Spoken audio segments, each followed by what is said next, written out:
The millionaire was long accustomed to glitter and sound. His days felt like a never-ending carnival. Shimmering chandeliers, the clinking of glasses, the echo of laughter from people whose smiles were nothing but masks, and every handshake a well-planned move.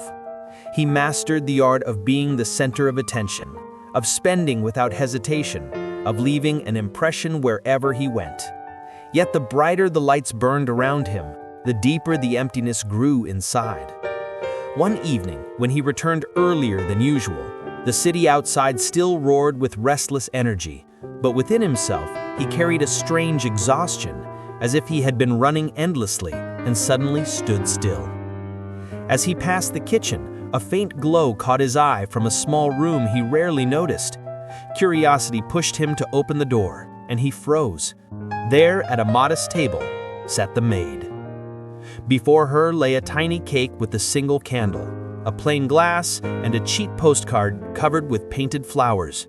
She smiled softly, tinged with sadness, as if persuading herself that being alone on such a day was just chance. No grand gestures, no masks, only pure sincerity lived in that silence. A tremor stirred in his chest. Everything that once seemed vital, jewels, cars, applause, suddenly felt trivial beside this humble scene.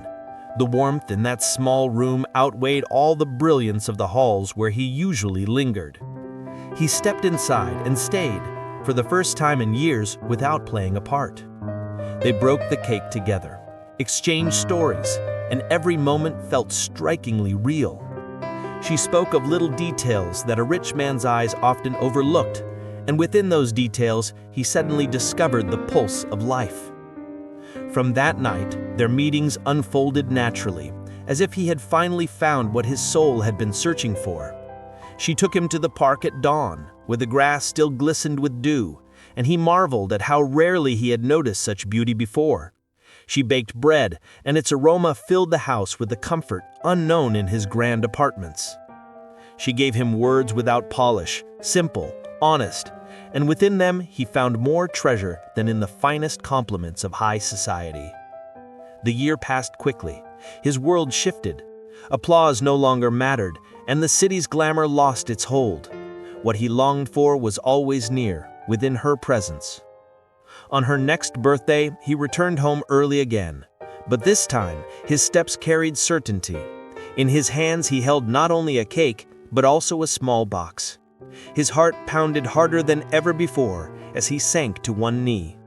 Surprise and joy sparkled in her eyes, tears glistened like rarest jewels, and the world around them vanished. In that moment, only two remained. A man who finally understood that true wealth lies not in gold or power, and a woman whose heart was the greatest treasure, richer than all his millions. Such is this remarkable story. Dear friends, if you enjoyed the video, be sure to like it, and don't forget to subscribe. Many more touching stories await.